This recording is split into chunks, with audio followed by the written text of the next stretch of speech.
Chitta Manakala. With all the challenges that we have, the burden of colonialism, forgetfulness, and everything, I think the regeneration of Bharatiya Chitta Manaha is to regenerate this questioning that Sita is doing to Rama. And Dharampalji talks about tapas. And what is the tapasya of questioning?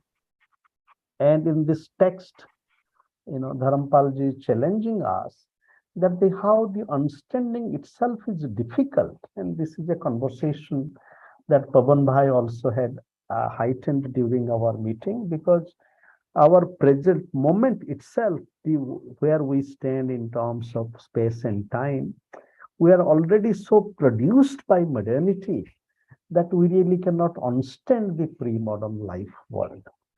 And it is therefore, how do we understand? And here, Dharampalji challenges us to understand the limits of Indology and anthropology.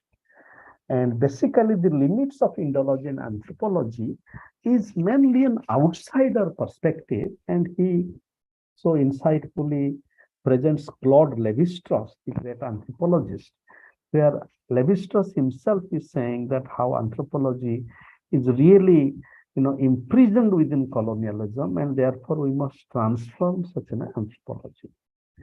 One conversation that Dharampalji reports in this booklet is the conversation between governor of Karnataka or Andhra Pradesh, and I think Andhra Pradesh, and the Swamiji in Sringeri.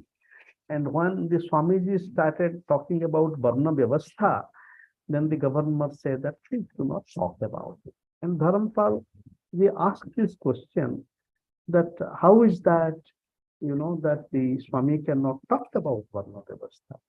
I think that is also a critical point to think with Dharampalji, because in the text itself, Dharampalji says, bringing many dialogues, that the Varna is really a product of karma and guna. But what is the condition of Varna Vyavastha today? How do we understand India, Bharatiya Chitta Manakala, with the critical challenge for the moment? Let us have a conversation between Dharampal and Ambedkar, in terms of the question of caste, and both Varna through qualities and karma, but also the many kind of dehumanization that is happening.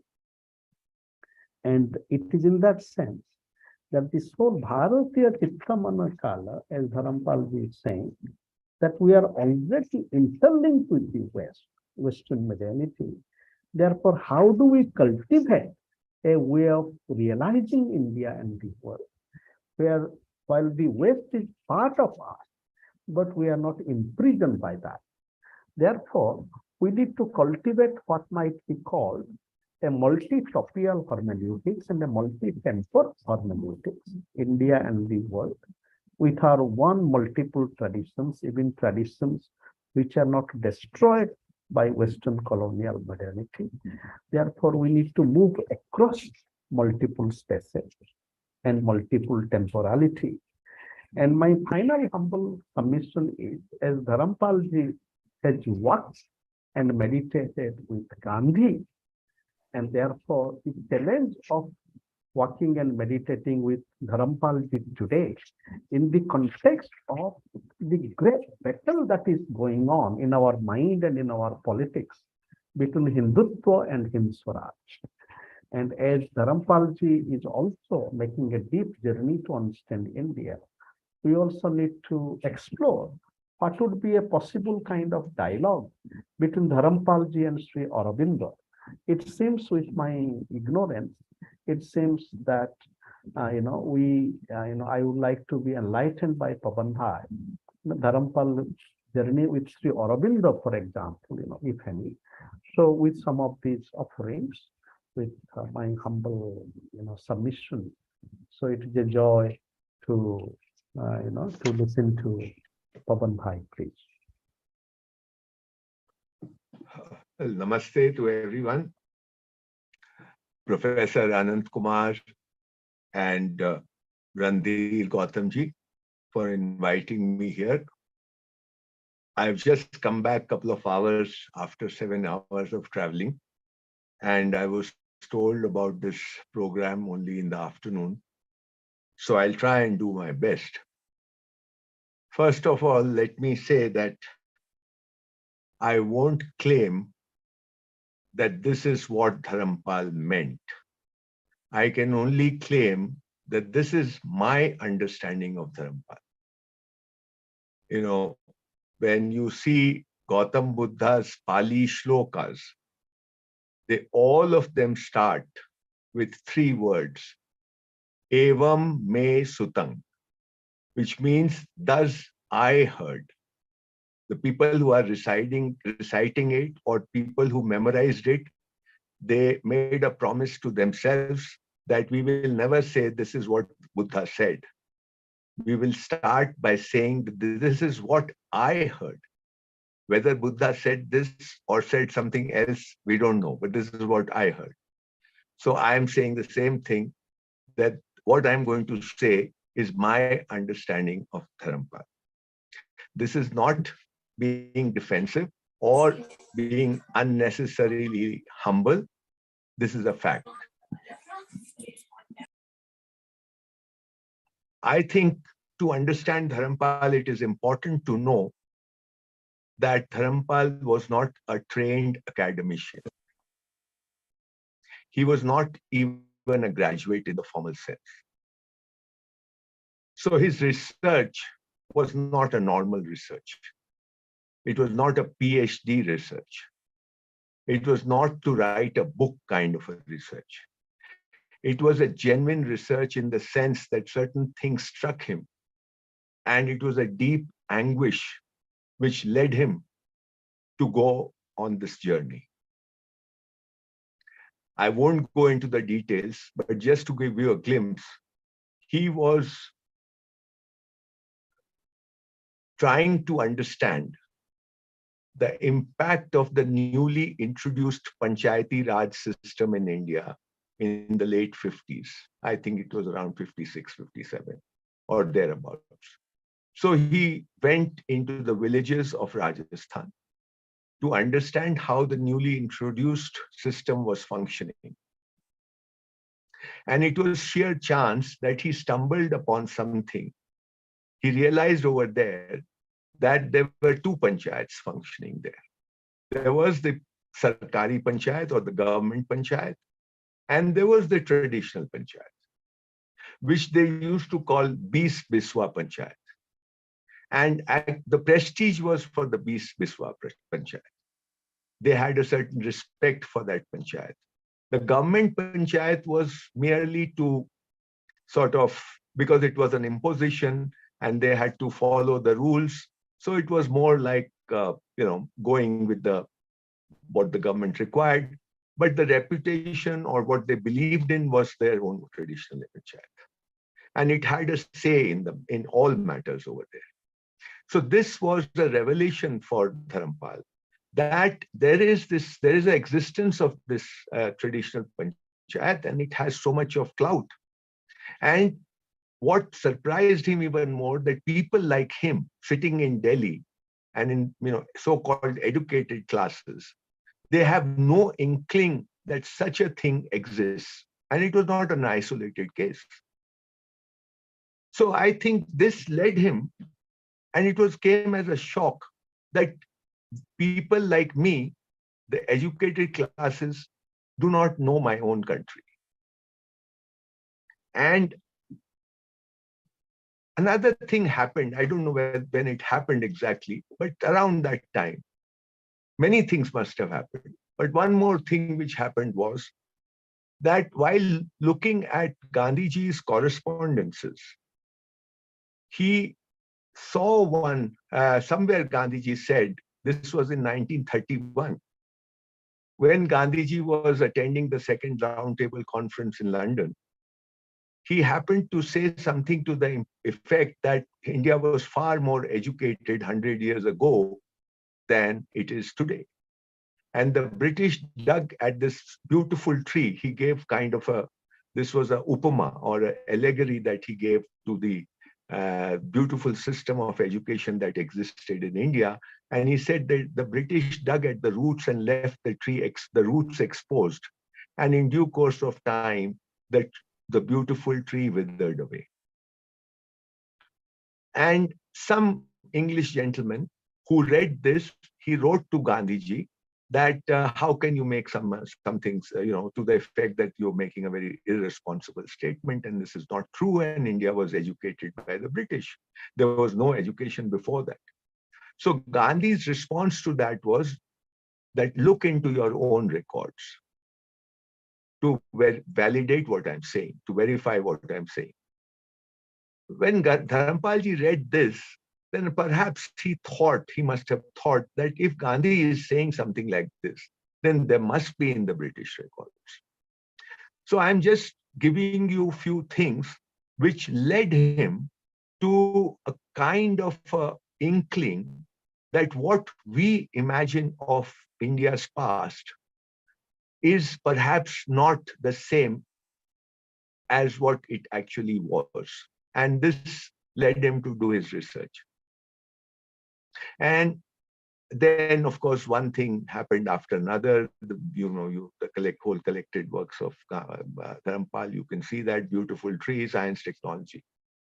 Now I'm cutting this is just a preamble. Now I'm basically, the point I'm trying to make here is that Dharampal's search was a genuine search to understand his own country and to understand that why are we not today functioning as a robust society, as a functioning society? Why are things the way they are even after 50, 60 years of independence?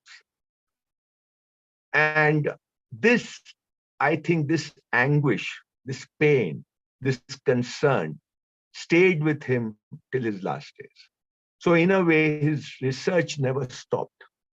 We think that those 5 books are the end of his research, or few more things which published or unpublished.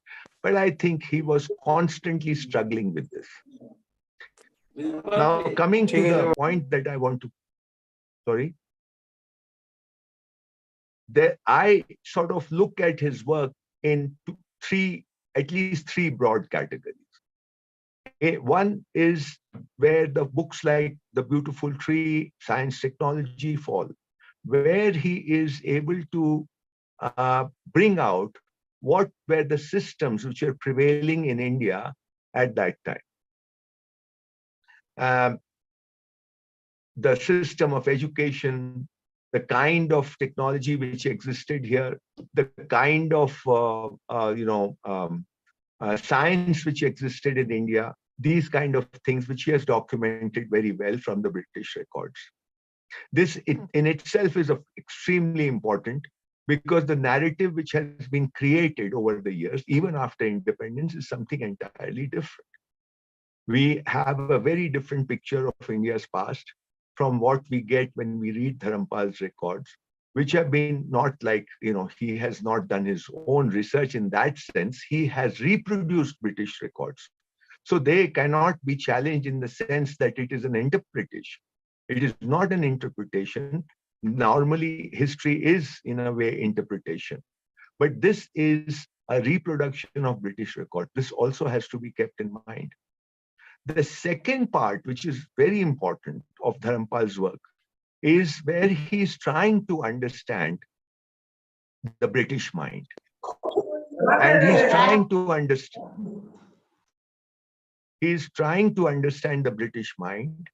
He's trying to understand the way they do things and the way they perceive things. Now, this is important.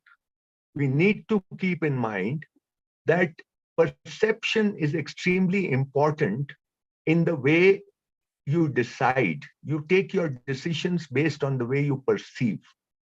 So there is the British way or the Western way of perceiving things, and there's an Indian way of perceiving things. They could be entirely different in some cases, not every time or in every situation, but in many places. So he's trying to really get behind the British mind to understand how it operated, how it perceived, how it strategized. And this is also very important. Even today, it is very relevant. In this, if you want to understand this, I would say a book called, which Sid has published, called Rediscovering India is an important document. Then this was not enough, because he was still struggling with the issue that what was it that was there in India which made us tick, which led to something so beautiful as these 4 lakh, 5 lakh schools in India, for which we have the records, or which led to these kind of, scientific innovations which happened in India. So what was it and what is missing today? And I think that led him to write something like Bharatiya Chitmanaska. So I think somewhere he came to this kind of a, well, I'm very hesitatingly use the word conclusion, but yes, some kind of a conclusion that perhaps we had lost touch with our roots. We have become alienated with our own roots. The way India operated, we have forgotten that. There's a Vismriti. We don't remember that anymore. And this uprooting from our basic foundational, civilizational foundations has perhaps led to a state where we are neither here, neither are we fully westernized, nor there. And this has made us into some kind of a very unstable kind of people who do not know where to go, how to go about things. So we are still struggling. Bharatiya Chitmanaskal is one of the most important documents of Dharampal. There's no doubt about it. But here I would like to bring 2 more things I won't like to touch upon. I'll come back to Bharatiya Chitmanaskal. One is that somewhere I think Dharampal was reaching that India, the way the Indian mind works, especially the ordinary Indian mind works, and the way the Western mind works are completely different. And our educated class, in their eagerness to imitate the West, they have forgotten their basic moorings completely. And this class is in power. It doesn't matter which political class is in power, but this class as a whole, whether from left to the right, all the educated classes is completely alienated from their roots. And this is the main problem. So Dharampal had a lot of respect for the ordinary Indian. And he was struggling how to make understand this ordinary Indian mind. And he felt that if Indian systems, the systems under which we operate, if these systems are in alignment with the ordinary Indian mind, or the way the ordinary Indian takes his decisions, the values that the ordinary Indian places at a high pedestal, and those are important for the ordinary Indian mind. If we can get aligned with that, then India will be a functioning society once again. This is what he felt somewhere. But what was coming in the way was how to go about doing it. This was the challenge, because in this, he also pointed out something very important. And this is often gets missing from when we are talking about Dharampal. Dharampal dug out some documents, and in those documents, there is a conversation which happens between the American president, Franklin Roosevelt, and the British ambassador to America. This is in 1942. This conversation is happening in White House. And Franklin Roosevelt is telling the ambassador that when you are going to give independence to India is really your business. I don't want to meddle in it. I'm not quoting him verbatim, but something to that effect. Then he says, but make sure that whenever India gets its independence, that India stays in the Western orbit. I think this is a major statement. And Dharampal, you in private conversations, in casual conversations, often used to refer to this. That what does it mean? We need to understand what it means. What does it mean when he says Western orbit? Number one, and why is it so important for the American president who's telling the British ambassador that make sure India stays in the Western? Now, when I look at it, I can't help but connect a few dots. And I feel that Pandit Nehru becoming the first Prime Minister of India was part of the strategy to make sure that India stays in the Western orbit. This Western orbit basically means to me that Indian systems, the way India operates, is in alignment with the way the Western mind operates, Western world operates. So the same systems are over here. India should not connect, should not never get connected with its own original mind, the ordinary Indian mind. Because if it gets connected with the original mind, that something massive can happen and India can become very powerful. Now, I'll again try and connect something. If you look at the old, the European travelers have been coming to India from the 16th century onwards, after Vasco da Gama, 1498. After that, there's a stream of visitors coming from Europe. They could be French, they could be English, they could be Spaniards, they could be Dutch, they could be Portuguese. These people are coming, Italians, and they are writing their diaries. If you look at those diaries, one thing which is common is that they are not able to make sense out of India. What is it that they are not able to make out? See, one thing that troubles them is that in Europe, the elite of Europe and the ordinary people of Europe, there's a massive difference between the elite and the ordinary in Europe, in the way they dress, in the way they behave, in the way they eat, everything. For instance, the elite of Europe would be wearing perhaps more clothes than are needed.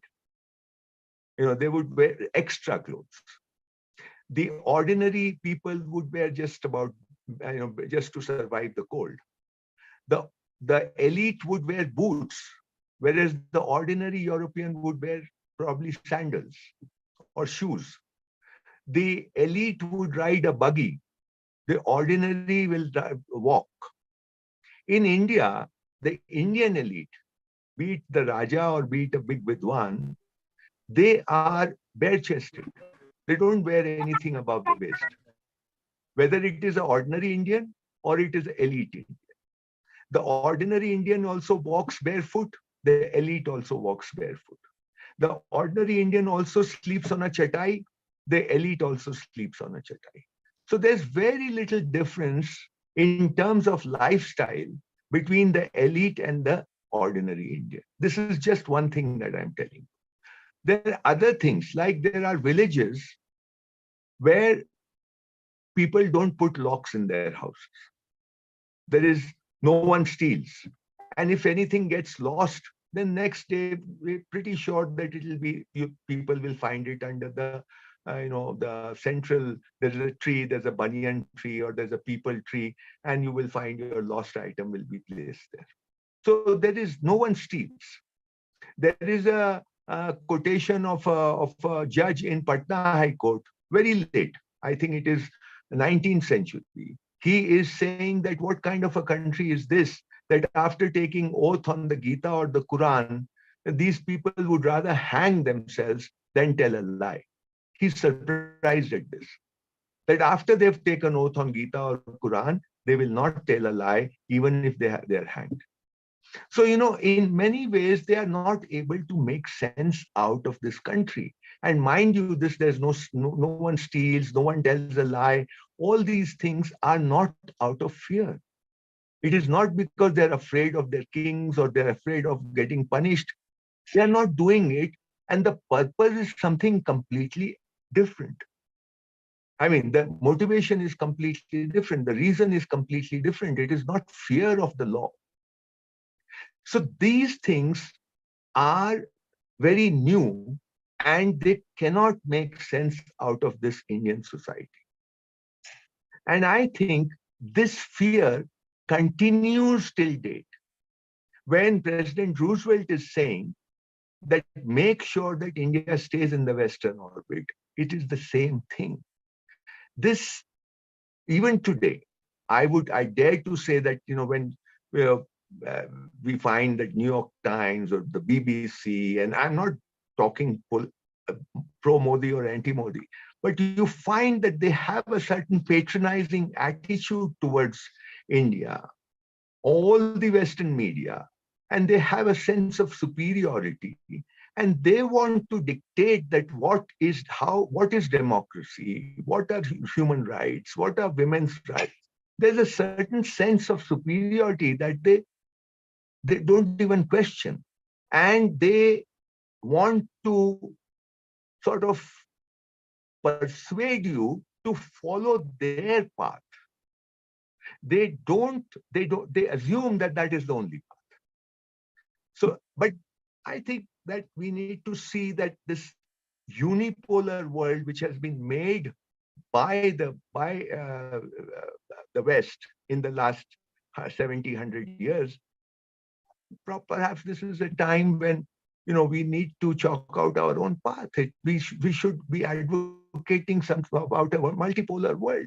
There is no one way of looking at the world. There's no one way of doing things. The right and wrong can be decided by Indian people based on their own principles and ethos, based on their own civilizational understanding. But what is coming in the way is we, the educated people. And this is what was troubling Dharampal a lot. In Bharatiya Chitmanaskal, he says that this is not our century.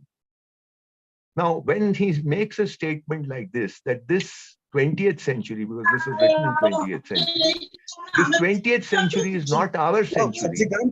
Now, most people that I've spoken to, they think,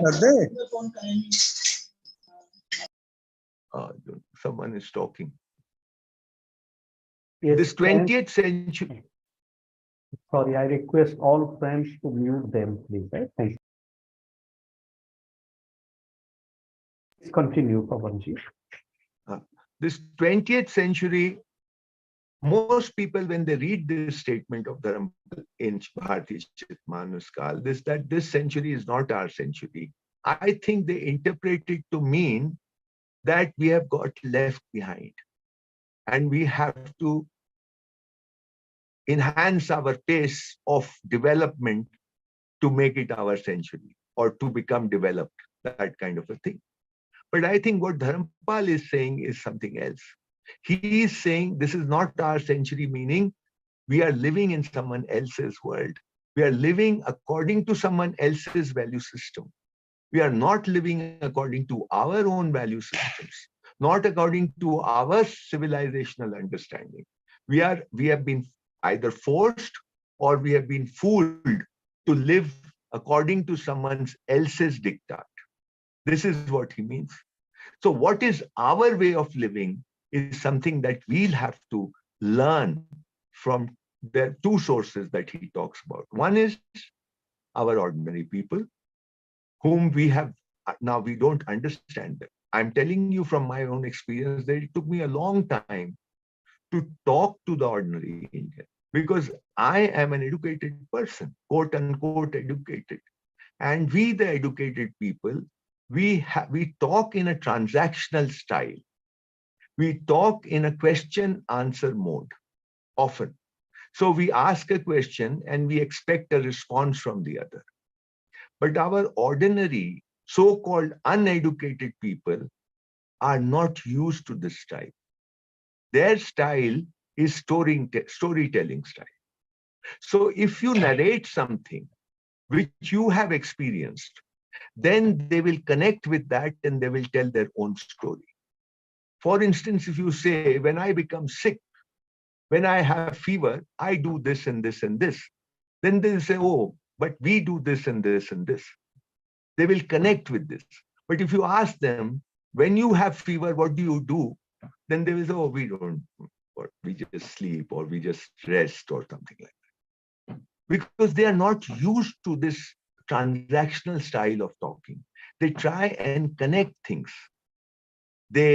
वो जोड़ते हैं चीजों, एक चीज से दूसरी चीज को जोड़ते हैं, जो गप का, किस्से का स्टाइल होता है. Now this is, it took me a long time to understand this. So the point is, one is that we have to connect with our ordinary people and try to see where they are coming from. What are their value system? Whether we agree with it or we don't agree with it is a secondary thing. But let's at least try and understand them. I'll give you an example. When I was running schools in Himalayas, so at that time we did a small research. When we used to ask our people, the villagers, do you want to send your children to school? We did not find a single person saying no. They all said, yes, we want to send our children to school. But when we asked them a different question, are you happy with the child who's going to school?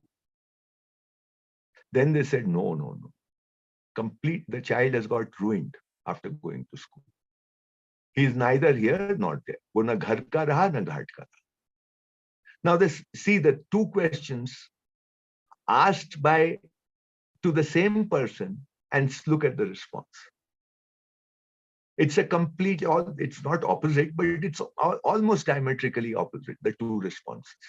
In one, he's saying, yes, we would like to send the child to school. In the other is saying the child going to school has got completely ruined. Now, mostly what happens is, we the educated only ask the first question. We only ask, do you want to send your child to school? Because we have an assumption that, of course, that you must send the child to school. We don't even consider that school may not be the best thing for the child. That is not a question that we are struggling with at all. So we completely ignore that question. This is just one example. I can give you several such examples. We have done 2-3 research which were very important. So what I'm saying is, our ordinary people and we the educated, maybe we look the same, maybe we speak the same language, but our value systems have become different. Our basic assumptions have become different. And we'll have to work very hard to try and understand them and make them comfortable, not in the patronizing way, but really look at them with respect. I'll give another example here. Gandhiji, when he was going to meet the Raja of Travancore in 1930, well, when he was going there, he stopped his car on the way because there were some farmers working in the farm there. And he got down of the car and he went to one farmer and he asked the farmer, who is your king? Tumhara Raja kaun hai? And the farmer left his work, he got up and he pointed towards the sky and he said, I don't know, but the real king is that. Asli Raja to wo hai. Now, had I been in Gandhiji's place, my reaction would have been that this guy doesn't even know the name of his king. He should go to school. He should know some general knowledge, right? But Gandhiji's response is, my God, he doesn't care for his king.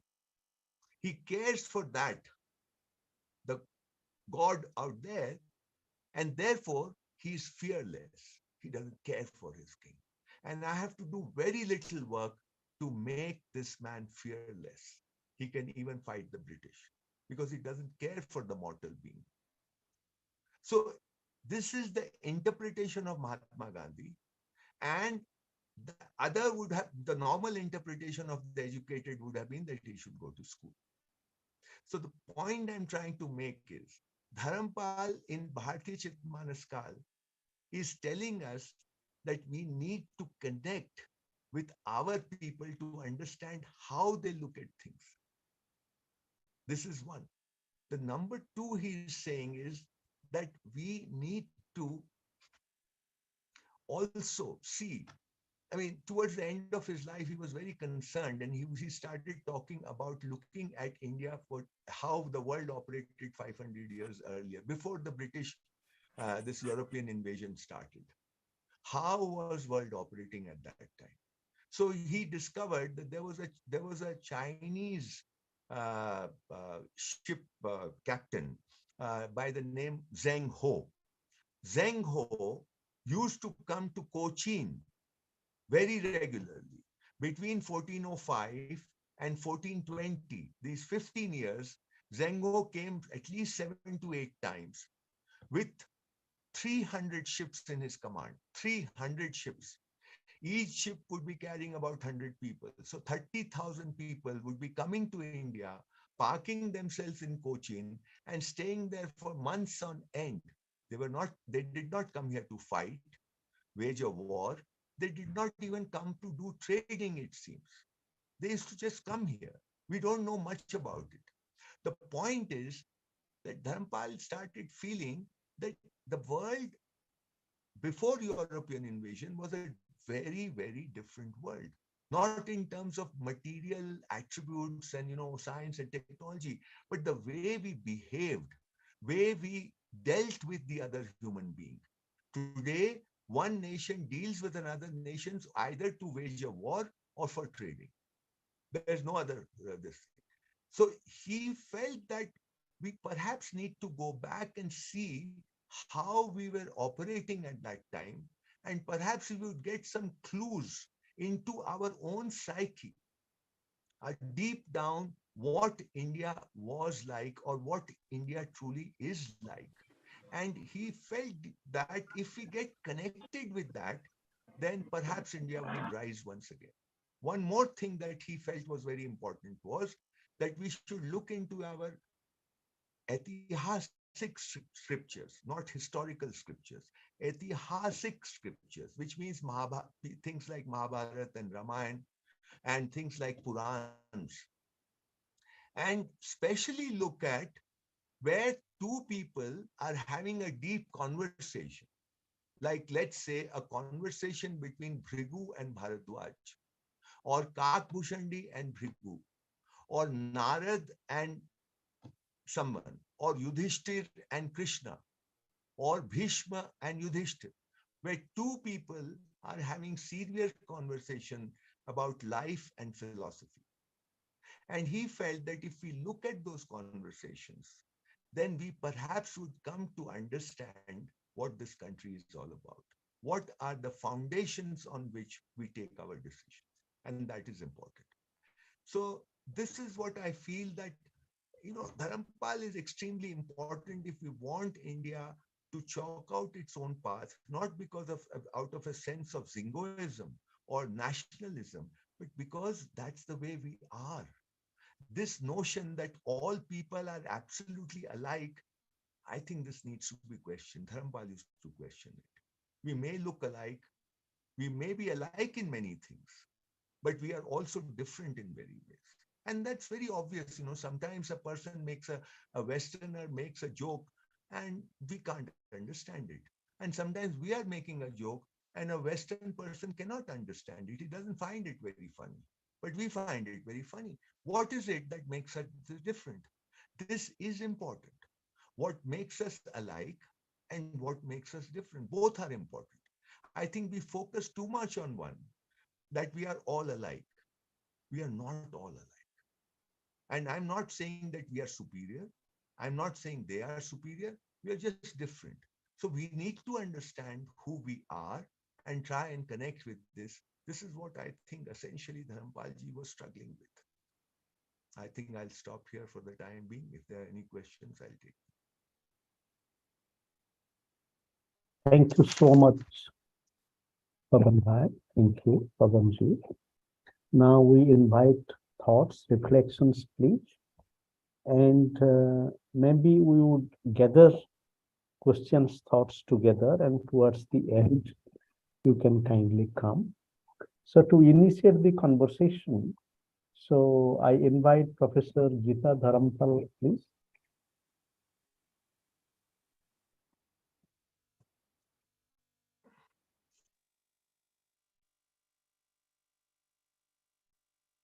Okay, I think she's not around.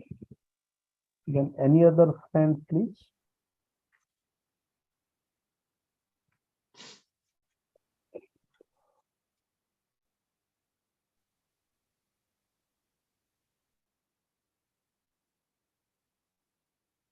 We have Arundhati Jena. Would you like to speak, please?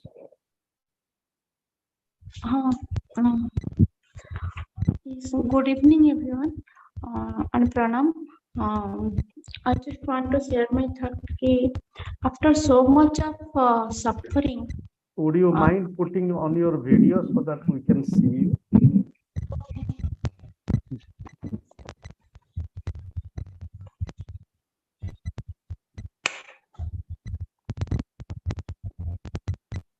after so much of struggle, after so much of suffering, by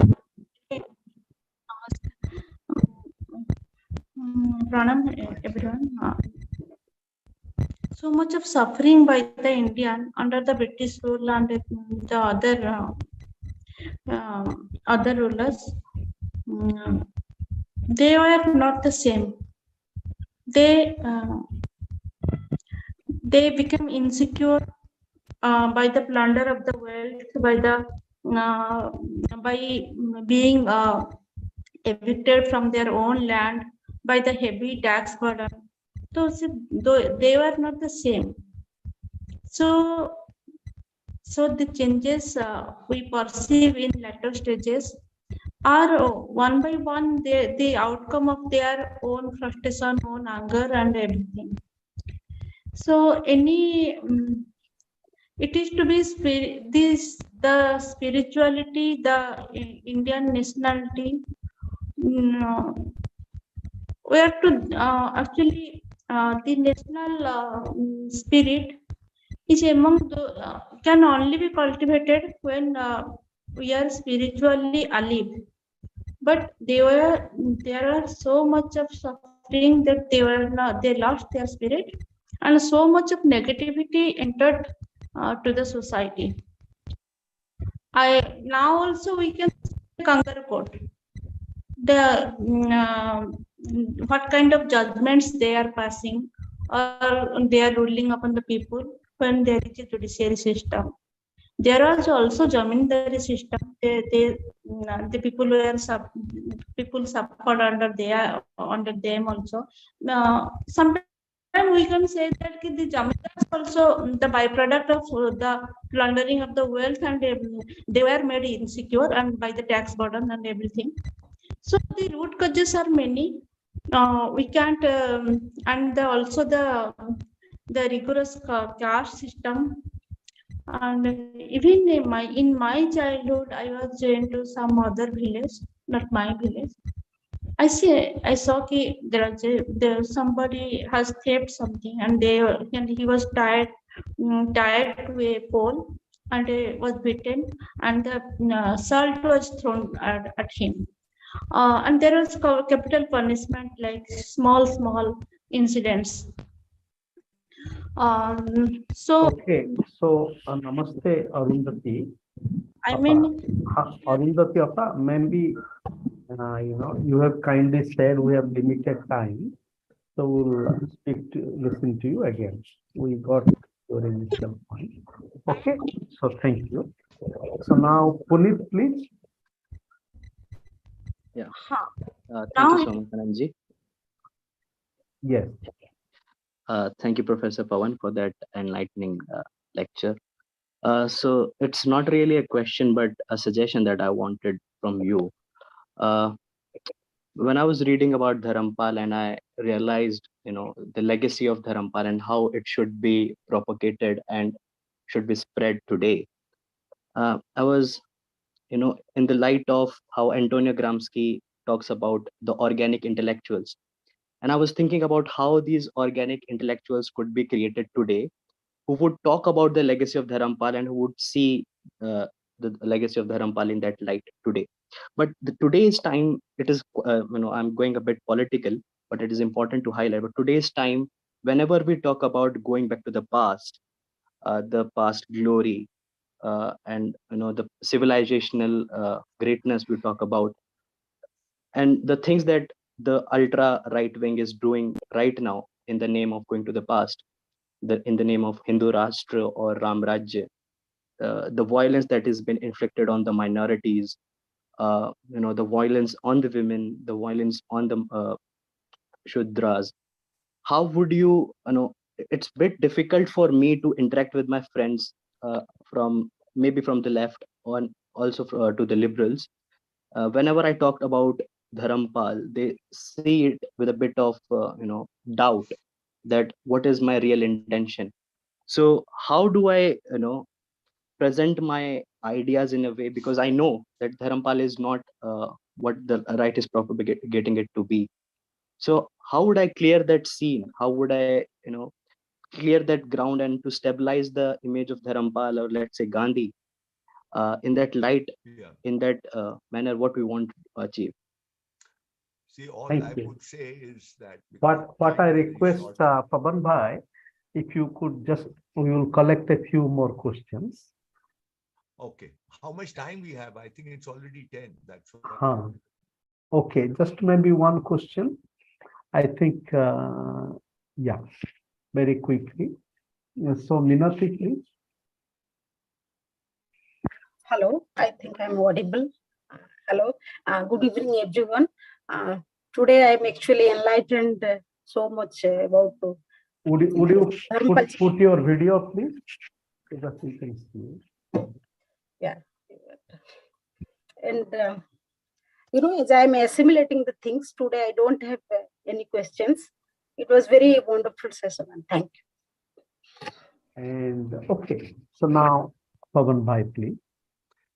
I just briefly want to mention, and I think I'm grateful to Puneet for triggering off something in me, which I should have mentioned in my talk, which is that I think we miss out whenever we are talking about the political scenario, then we get into this right, left, and going back into the past and all, which is not possible. It's just not possible to go back to the past. And Dharampal is not talking about going to the past. Dharampal is not talking about glorifying the Indian civilization. No, he's talking about Indian civilization, but not to glorify it. He is saying that this is a fact that people can only stand on their roots, not on someone else's roots. It's not possible. So you have to acknowledge your own civilizational roots and get connected. It's being rooted is important. And then you create your own modernity. The modernity in which we are living today is not our modernity. When he says that we are living in someone else's world, in Bharti Chitmanaskal, he says repeatedly that we are living in someone else's world. That means precisely this, that we are disconnected with our roots and we are trying to live in a modernity which is connected with a different kind of a root. And it will never happen. So we will always be imitating. It doesn't matter left or right. Even today's right comes from the same Western modernity, and today's left also comes from Western modernity. So what we are trying to do is to understand the falsity of modernity. And for that, the book that I begin with is Hind Swaraj. If you look at Gandhi's Hind Swaraj, he's talking of 5 systems there. He's talking of the education system. He's talking of the modern health system. He's talking of the modern judiciary system. He's talking of the modern technology and he's talking of the modern governance system, means modern democracy. These 5 systems he spelled out and he's deconstructed them to show that they are what they profess, they are doing something completely opposite to what they profess. So what appears, what is seen, what is said with the slogan mongering is completely different from the actuality. And this is true in every walk of life today. We don't even know who we are. And we are all the time, you look at the individual, you look at the collective, you look at the political scene, educated people are wearing a mask all the time. The mask could be of Marxism, the mask could be of liberalism, the mask could be of right conservatism, whatever it is, or the mask could be that I'm very smart or I'm very educated, etc., etc., etc. This is Western modernity. It never makes you, doesn't give you a chance to be authentic, doesn't even give you a chance to be sahaj, to be comfortable in your own skin. And this is what Dharampal is struggling with. He finds this in the ordinary Indian. He doesn't find it in the educated classes.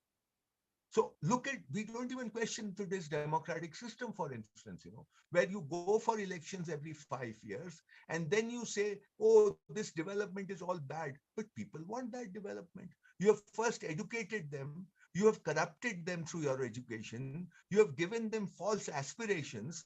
And then the political party has left with no choice but to fulfill those, at least give the impression that we are filling your aspirations, which are false in the first place. So we have got caught in a kind of a web where there is no way out unless we challenge this modernity. And this modernity is not out there. This modernity is right here in our own perceptive minds. So this is what needs to be challenged. And just I'll finish here. What I am focusing today to understand modernity is one person who's, again, because we don't know our own great people, just like we don't know Dharampal. Very few people know Dharampal. Another great person that we don't know about is Professor A.K. Saran, Avadh Kishore Saran. I think he was one of the greatest minds of 20th century in the Kumar Swami lineage. No one knows about him. Very, very few people know about him. I think we are studying him very seriously to understand the falsity of modernity. And this is over here, as I said, it's nothing out there. It's over here. The way I perceive, the way I've created my, the assumptions that I don't even question. So this is where I think the work needs to start. And we have to get out of this left-right syndrome, and we have to get out of this political correctness kind of a thing that we are all scared people. We want to look politically correct. I challenge even those who claim to be liberals or leftists or who claim to be rightists. They are all, most of them, not all, but most of them are playing a role for an unknown other to appear to be what they want to appear. That's not authenticity.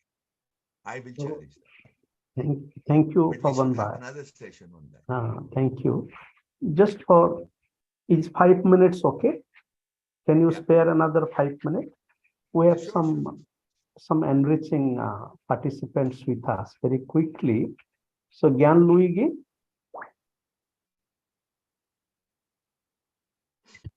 Yes. Am I audible? Because I have some. Yes, yes. I cannot make the video. Well, I am sorry. Well, I begin to speak. I hope the camera will function, because in this moment I'm not visible. You can just speak without the camera, yes. Please. Well, no. Yes. Thank you very much. It was really enlightening. Well, I would say that I see some parallels, although the situation is different, but I see some parallels between the thought, the criticism of Dharampal against some behavior of the elite, and the criticism which was exercised by Chittaranjan Das about the forms of education. That is, Chittaranjan many times says in his writings that the behavior of the elite is to ignore the traditions, to ignore intentionally the traditions of Odisha, of the Adivasi, and to give the impulse to ignore the language, the very language of Odisha, and to cultivate the learning of Sanskrit. That is, elite want to go far from the traditions from the ordinary people. That is, the intention is to go against the traditions of the ordinary people in order to cultivate an artificial form of culture, which is completely different from the traditions, and to cultivate in this sense, related to the criticism of Chittaranjan, the study of Sanskrit against the language of Odia. And I see some parallels with the behavior, the criticism of Dharampal against the elite who want to ignore the ordinary people and to go far from the ordinary people as much as possible. I see some, and I think it is something, a phenomenon which happens quite commonly when there is an elite which at every cost and with every price want to differentiate itself from the ordinary people. That is, the first thing is to adopt another language, if it is possible, and anyway to have other traditions which are not related to the ordinary people, and to build a kind of artificial tradition in order to distantiate from the ordinary people. I think it is a phenomenon which in many countries has happened. The first parallel is with Chittarajan, but I think we can find very many analogies also in other countries. But anyway, thank you very much. It was really enlightening. Thank you very much. Thank you, Gyan. And one linking thought, Pabanji, is that Gyan is referring to Chittaranjan Das, who is a contemporary of Dharampalji. He is born in 1923. He also took part in the freedom struggle. He was jailed, and he's a very devoted thinker. This is his centenary. So he has written and contributed deeply about many aspects of human condition. Now, very quick thought from Ranveer, please.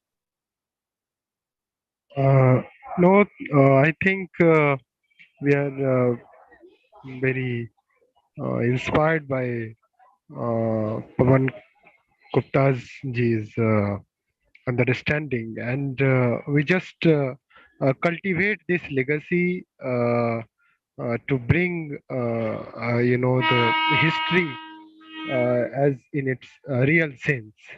And I think somewhere Dharampalji also represents people's history, and that connotation is very, very important, because it gives a sense of identity which is very, very natural, very, very natural, and it really empowers the consciousness. And I am very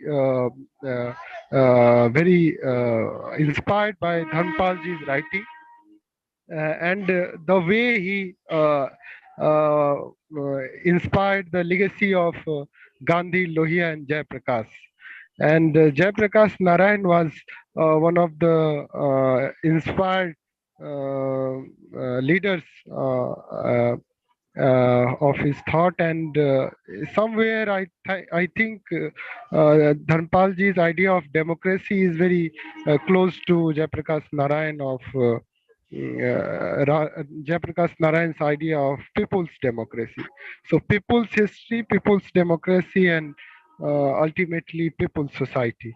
And knowledge is knowledge to science to technology. So I think some unique kind of emancipatory thought I can see, and this lecture is really a path-breaking lecture, which invites us to think rigorously and engage with the work of Dharampal. So thank you, Pavan. Thank you. Thank you, Ananta bhai. Thank you. And just 1 minute, Pavan Bhai, I want to introduce you to a very eager soul from Odisha.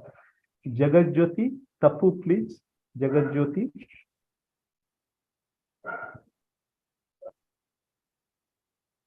Jagat Jyoti. Thank you, everybody. Bhai, pranam. ମୁଁ ଏମିତି ଶୁଣୁଥିଲି କିନ୍ତୁ ବ୍ୟସ୍ତ ଥିଲି market ତ ସେଥିପାଇଁ ଖାଲି ଶୁଣୁଛି ମୁଁ ଖାଲି। So, Thank you. Pavan Bhai, our circle has friends from many different locations, and you know. And Tapu Jagat Jyoti, he stays in a village in Odisha and many friends. So lovely. So any concluding thought from you, Pavan Bhai, before our humble vote of thanks? I think, no, basically, I would like to emphasize one is that it's very, very, very important to understand modernity if we want to understand the Dharampal. Number two, we need to acknowledge the fact that all the Indian systems prior to British coming here were social systems. They were not imposed by any government. Today, all systems that we are living in, whether it's whichever government is there, these are different kind of systems. These are an imposition from the state. But the systems under which the beautiful tree is functioning is not a state-imposed system. It's a social system, samajik vyavastha. And this is a major departure. It's not possible today. We can't even imagine that we live in a society where we function under a societal systems. We can't even imagine. But if we want to compare, then we need to acknowledge that those systems are not under sponsored by or governed by the state. They are sort of run by the samaj. So they are samajic systems. And there's a world of a difference between the two. One is very, very rigid, and the other is very flexible. It is that if I can use two words about which we can talk another time, that the samajic systems are like a complex system. And the systems imposed by the state are like complicated systems. Complicated systems are like traffic lights, and complex systems are the way our body functions. If we eat something wrong, body has a mechanism to self-correct itself. This is a complex system. But traffic light, if traffic becomes more than what is normal, then traffic lights go for a fut and we have to do it manually. It has no self-correcting system. So samajic systems are complex systems. And that is what India has been functioning all these years till the British came here. And today we are living in complicated systems, a legacy from the Western world. Thank you. Thank you. And one linking thought is that social system as complex system, and I think you are building creatively, and you are training as an engineer. So the social system also is linked to the soul sphere. Therefore, in Indic way, the societal and the soul, they try to dance. And in Bharatiya Chittamana Kala, what Dharampal ji is saying that in some age it is dharma with 2 feet, 3 feet, the whole precarity of dharma. I think one important word challenge is to understand the precarity of dharma, and therefore the fragility of modernity. And let us look at the problem not only with modernity but also with tradition, with the critical perspective of the precarity of dharma. That dharma has become precarious, and so with this, let us continue our conversations. I request Minati to offer a few lines of thanks. Minati, please. Thank you, Anantavai. I hope I'm audible. Yes. I Minati Pradhan, on behalf of Swadhyasa Chakra and the Vishwaneedam Center for Asian Blossoming, would like to thank. Please put your video and the vote of thanks if possible. Yes. To our today's chief speaker, Mr. Pawan Gupta ji, for very informative and very enlightening session. Thank you, sir. Thank you so much. I would like to thank our moderator, today's moderator, and our mentor, Professor Anant Kumar Giri, for giving us chance to learn different subjects every week. Thank you, Anant Bhai. I would like to thank Dr. Geeta Dharampal ji for being present with us today. And I would like to thank Professor Ganlui ji, as usual, for his insight, very deep insight. Thank you so much. And I would also like to thank all the participants like Arundhati Jena, Puneet Kumar, Sanjita, Bharti, and all for being so interactive today.